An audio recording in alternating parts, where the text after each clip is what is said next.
siang rekan-rekan sekalian. Hari ini kami akan melakukan dialog terkait dengan isu yang sedang berkembang di kabupaten kita, Kabupaten Mamberamo Raya. Isu-isu itu baik itu tentang penyelenggaraan pemerintah, kemudian tentang COVID-19, kemudian juga ada tentang alat-alat kelengkapan dewan, kemudian yang terakhir ada dua hal yang paling sensitif. Pertama itu tentang BPK yang melakukan pemeriksaan di Jayapura, dan yang paling sensitif itu tentang pilkada. Jadi saya langsung kita ke narasumber pertama untuk bagaimana kita mendengar apa yang menjadi aspirasi dari teman-teman pemuda yang pada saat ini akan kita dialog. Saya langsung saja kepada Bung, kita biasa panggil Bung Messi untuk memberikan pernyataan dari pemuda. Waktu dipersilakan.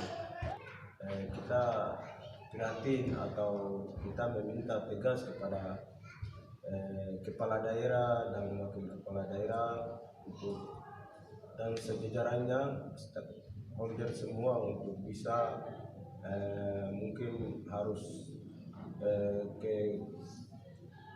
tidak melakukan aktivitas pemerintahan di Jayapura, tapi maupun kita minta untuk mungkin pemerintahan bisa kembali ke daerah untuk bisa lakukan aktivitas pemerintahan, ya, karena selama ini kita melihat bahwa pemerintahan ini selalu mungkin ya masa pandemi COVID-19 ini ya mungkin membuat semua di Jayapura, ya, tapi itu bukan itu sebagai alasan, tapi itu bukan suatu alasan buat kami, tapi bagaimana kepala daerah perintahkan untuk semua KPD harus segera kembali ke daerah untuk bisa melakukan aktivitas pemerintahan di Kabupaten Mamberamo Raya. Nah, itu yang harapan kami. Itu makanya mungkin hari ini kita berkumpul untuk meminta kepada pemerintah mungkin seperti terkait masalah perputaran roda pemerintahan, ya. Nah, itu mungkin harapan dari saya seperti begitu. Dan poinnya itu adalah meminta kepada Bupati untuk segera memfasilitasi dan mengembalikan roda pemerintahan ke Kabupaten Mamberamo Raya sehingga fungsi-fungsi pemerintahan bisa berjalan efektif dalam melayani masyarakat. Kira-kira begitu ya? Ya, mungkin seperti begitu. Kita mungkin. Jadi kita pemerintah melihat. Baik, kita lanjut dengan poin yang kedua. Poin yang kedua ini juga masih terus menjadi isu yang perlu untuk disikapi, tapi juga ditindaki. Karena isu ini sangat sensitif juga dalam hal penyelamatan kemanusiaan tentang strategi COVID. Mungkin saya langsung ke Bung Franky untuk memberikan pandangannya. Baik, terima kasih. Kami melihat situasi pandemi COVID-19 ini membuat aktivitas pelayanan publik yang di Mamberamo tidak berjalan maksimal, tapi pun di Jayapura mereka melakukan aktivitas pemerintahan di sini. Kami melihat selama ini penanganan COVID yang sudah dilakukan oleh pemerintah, upaya-upaya pemerintah sangat kami memberikan apresiasi. Sampai dengan hari ini Mamberamo Raya dalam zona hijau itu sebuah apresiasi yang luar biasa bagi kami. Memang sangat sulit, tetapi puji Tuhan kami masih dalam zona hijau. Harapan kami kepada pemerintah lebih efisien dan lebih tegas dalam penanganan COVID-19 ini.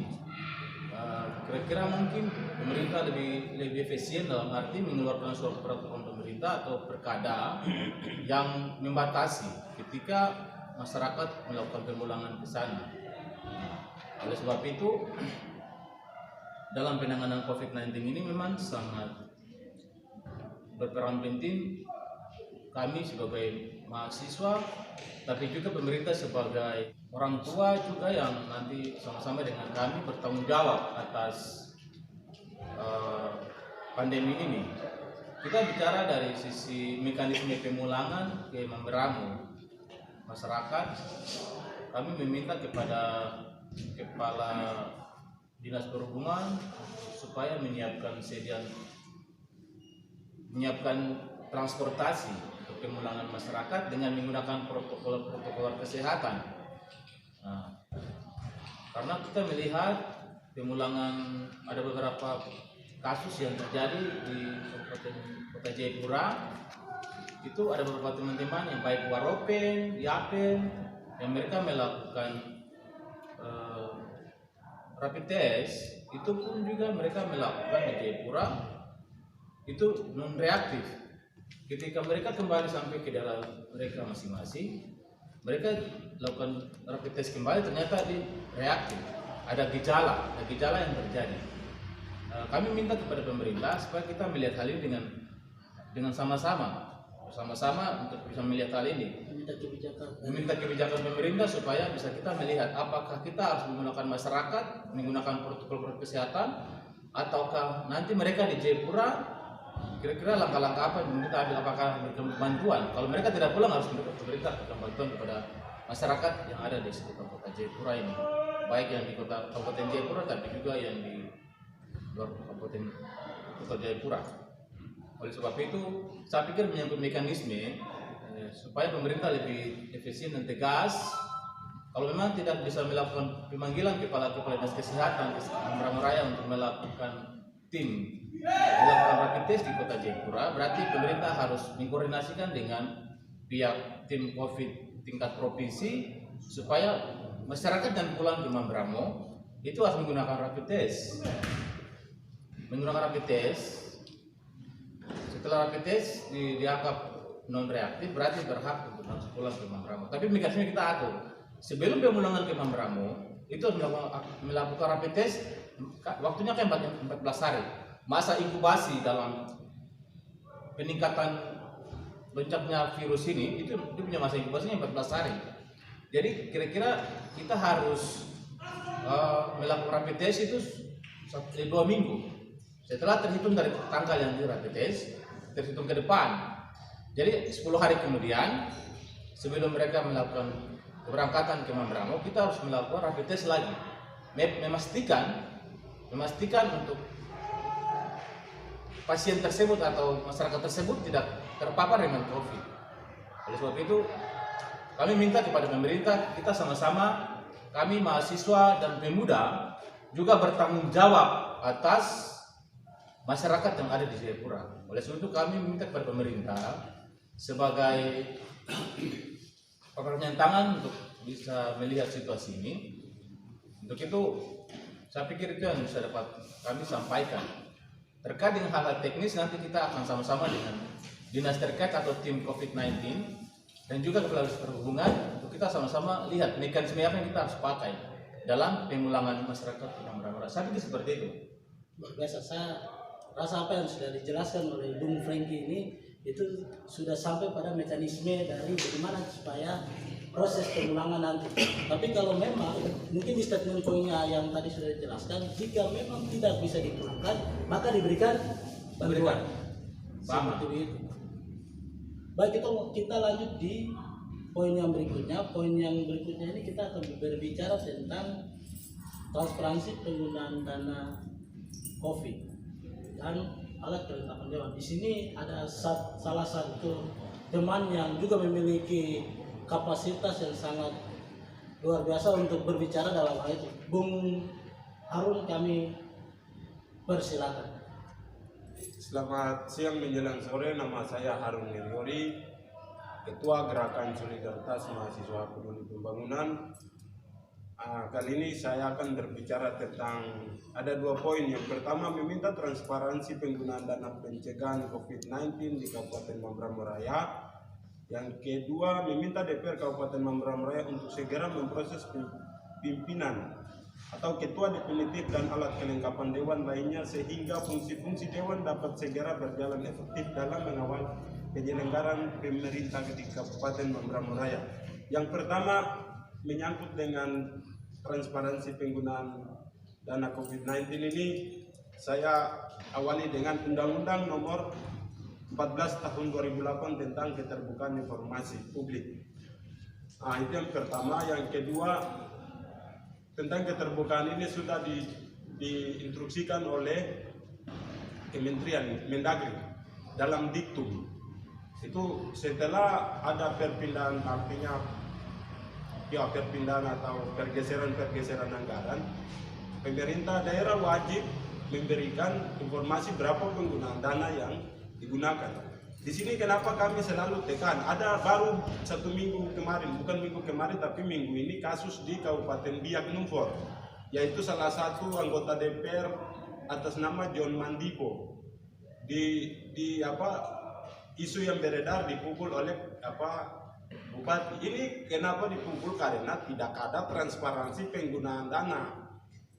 Akhirnya masalah, karena kenapa harus transparansi? Supaya tidak ada pikiran atau tudingan-tudingan bahwa pemerintah menggunakan dana ini sebesar ini dan nanti pikiran yang menurut analisis orang awam nanti lebih kepada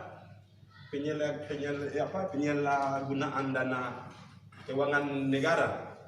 Jadi menyangkut dan transparansi itu lebih kepada supaya masyarakat tahu berapa anggaran yang pemerintah gunakan untuk dana COVID dan sisanya itu untuk apa, mungkin pembangunan rumah di sana itu harus jelas. Kalau pemerintah tidak transparansi, kita bisa bilang saja tahun ini APBD semua digunakan untuk COVID, dan bisa saja kita bilang ada penyelewengan kekuasaan dan penyalahgunaan dana COVID atau dana keuangan negara. Jadi lebih kita tekankan bahwa pemerintah harus transparansi supaya kita tahu berapa jumlah uang kita. Ini bukan uangnya pemerintah, ini uangnya masyarakat. Jadi mau tidak mau pemerintah harus transparansi, kasih tahu. Tapi yang kami butuhkan adalah berapa? 2 miliar, 1 miliar. Ya, itu saja sudah cukup. Biar kita sendiri yang ini dipakai untuk mungkin tim gugus, atau ini dipakai keamanan, atau ini dipakai transportasi, itu menurut kita bisa masuk akal lah. Kalau diam-diam begini kita bisa tuduh, ini kamu gunakan celah COVID untuk korupsi begitu. Jadi pemerintah juga jangan salah tanggapi dengan pernyataan saya. Apalagi situasi hari ini pemerintah ini masa-masa transisi. Masa-masa transisi semua dengan kepentingan-kepentingan. Saya bicara hal ini, kalau ada yang merasa ya silakan kita audiens atau klarifikasi bersama. Yang kedua, saya pikir itu jelas sampai di situ. Kalau ada yang nanti kita sama-sama klarifikasi. Yang kedua, menyangkut dengan DPR. Saya ambil contoh kasus, kenapa kita hari ini tekan. Kemarin pergeseran anggaran, DPR tidak dilibatkan. Itu artinya DPR belum punya kekuasaan atau wewenang, kapasitas. Maka itu sudah terpilih, sudah dilantik, ya kita tegaskan supaya DPR di alat kelengkapan dewan dan harus segera definitif dari ketua sampai dengan bawahan. Fraksi-fraksi, ketua-ketua komisi itu harus disahkan atau didefinitifkan. Karena contoh kasus kemarin, setelah diktum dari Kemendagri keluar, kabupaten lain melibatkan DPR, tapi Mambramo Raya tidak melibatkan DPR. Kita tidak salahkan siapa-siapa, tapi ini kita bicara persoalan kekuasaan atau kapasitas. Saat itu DPR tidak punya kapasitas, mau pakai orang salah-salah, tidak salah-salah. Karena orang punya fungsi kontrol. Lebih daripada itu kita mahasiswa, tapi kita ini dibatasi dengan ruang-ruang demokrasi yang tidak perlu kita masuk, ada yang perlu kita masuk. Jadi kita hari ini, saya pribadi dan teman-teman kita lebih tegas kepada pihak-pihak yang berwajib, terutama Sekwan, harus mempercepat pelantikan atau pengesahan alat kelengkapan dewan serta ketua, dan pokoknya saya pikir itu lebih Sekwan tahu untuk sama-sama menjalankan roda pemerintahan, apalagi di masa-masa transisi ini. Kalau main bola tidak ada wasit, percuma. Orang baku tendang, baku pukul, tidak ada yang tegur. Jadi dewan ini hadir sebagai wasit. Wasit itu ada supaya semua permainan itu berjalan baik. Saya pikir itu yang bisa saya sampaikan, lebih kurangnya mohon maaf waktu saya kembalikan. Terima kasih Bung Harun sudah merangkum apa yang menjadi pokok pikiran dari pernyataan-pernyataan yang sudah kami sampaikan. Pernyataan yang berikutnya ini terkait dengan BPK yang melakukan pemeriksaan di Jayapura. Di sini ada ketua dari Ikatan Forum mahasiswa Membran Raya yang nanti akan memberikan pandangan kenapa sampai kita melakukan pernyataan ini dan menjadi satu isu yang kita angkat. Kepada Bung, silakan. Ya baik, terima kasih. Sebelumnya perkenalkan nama saya Sisukeri sebagai ketua forum mahasiswa Membran Raya.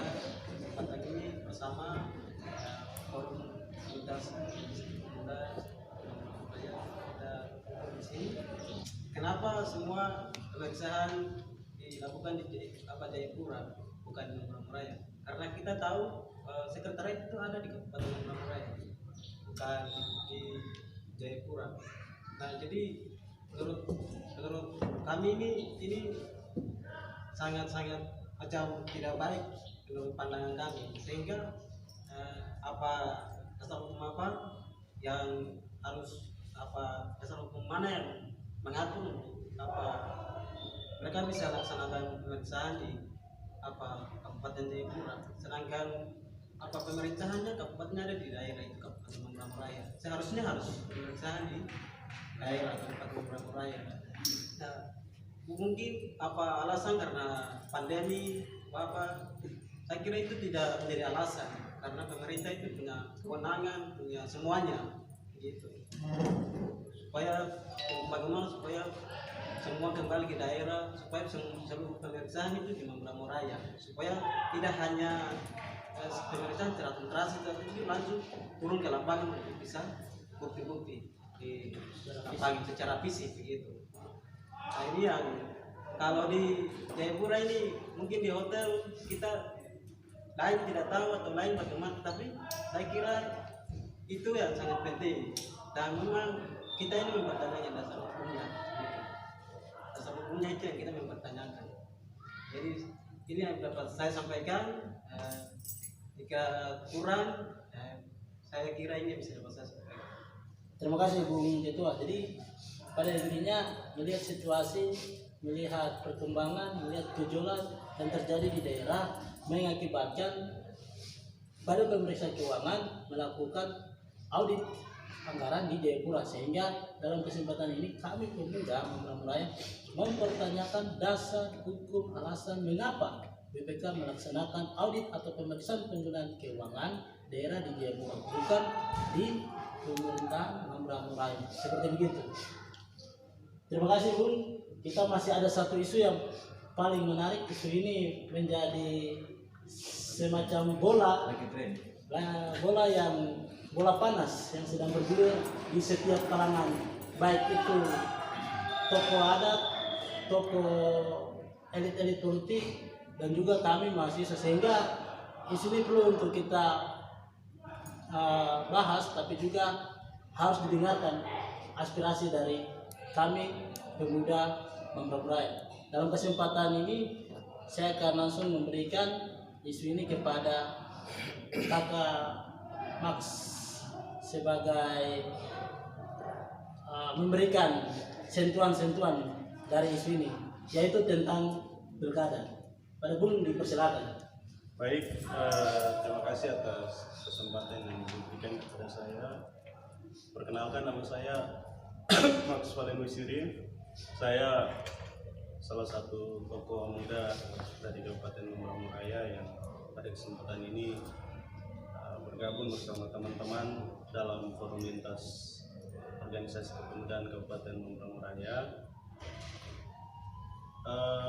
Forum atau organisasi kepemudaan di Membran Raya merasa memiliki tanggung jawab moral untuk menyampaikan beberapa sikap dan pikiran kami untuk mencermati dinamika yang menjadi isu positif yang kami sampaikan untuk agar dipahami oleh berbagai pihak maupun masyarakat, sehingga proses pilkada nanti bisa berjalan secara baik, dan yang kami harapkan adalah menghasilkan pemimpin yang terbaik pula untuk Membran Raya 5 tahun ke depan. Yang pertama, pilkada ini adalah merupakan ajang di mana masyarakat akan menggunakan haknya, sehingga kami semua merupakan anak-anak asli dari Kabupaten Mamberamo Raya memiliki kewajiban untuk mengawal dan mendukung agar proses ini berjalan secara damai. Jadi ada beberapa hal penting yang ingin saya sampaikan yang kemudian bisa menjadi acuan kita untuk menyikapi proses atau tahapan pilkada ini. Yang pertama adalah kita semua harus memiliki satu pandangan dan pikiran yang lurus, yang rasional, kemudian tidak menimbulkan dampak-dampak yang tentu mengarah kepada hal-hal yang negatif, yang kemudian mengacaukan proses dan tahapan yang berlangsung dalam ajang pilkada di Kabupaten Mamberamo Raya. Artinya ketika proses ini bisa berjalan secara fair, secara baik, tentu akan menghasilkan pemimpin yang baik dan membawa harapan baru untuk masyarakat di Kabupaten Mamberamo Raya. Yang berikut yang ingin kami tegaskan bahwa dalam konteks pilkada ini bahwa tentu ada norma, ada aturan yang mengatur setiap proses dan tahapan maupun pencalonan dari figur-figur yang akan bertarung dalam pesta politik, sehingga norma ini pun harus dipahami dan dimengerti dan disikapi juga diterima secara baik, sehingga kita tidak kemudian melaksanakan hal-hal yang bertentangan dengan norma atau regulasi yang ada. Ingin kami sampaikan di sini bahwa berdasarkan ketentuan yang ada ini terbuka bagi semua warga bangsa seluruh Indonesia, khusus di Provinsi Papua, berdasarkan Undang-Undang Otonomi Khusus bahwa harus orang asli Papua. Artinya bahwa siapapun dia, yang penting prinsipnya adalah orang asli Papua, berarti sesuai regulasi boleh untuk mencalonkan diri di Kabupaten Mamberamo Raya. Tetapi dalam kesempatan ini kami dari forum ingin mengingatkan bahwa setiap putra putri terbaik yang asli Papua yang ingin masuk dan mengikuti kontestasi pilkada di Kabupaten Mamberamo Raya harus juga berkontribusi dalam menjaga proses ini berjalan secara aman, kemudian juga secara fair, dan tentu harus menghormati nilai-nilai sosial atau karakteristik norma-norma yang berlaku dari sisi budaya, kemudian lain-lain yang merupakan kebiasaan dari masyarakat Mamberamo Raya, sehingga proses ini bisa berjalan secara baik. Dan kemudian yang paling penting bagi kita adalah bagaimana bisa menghasilkan pemimpin yang terbaik dan berkualitas untuk Kabupaten Mamberamo Raya 5 tahun. Baik, terima kasih. Ya, saya tambah sedikit ini kawan dua dari saya punya pikiran ini. Yang kami maksud adalah Indonesia ini sejak tahun 1960-an itu pertama 65 kalau tidak salah itu pertama kali Indonesia melakukan pemilihan umum. Itu artinya Indonesia menunjukkan bahwa dia negara demokrasi. Hari ini kita menuju kepada pemilu kada tahun 2020 yang nanti diselenggarakan pemilihan suara itu, pengumpulan suara itu tanggal 9 Desember. Yang kita maksud adalah Indonesia ini negara demokrasi yang siapa saja berhak mencalonkan diri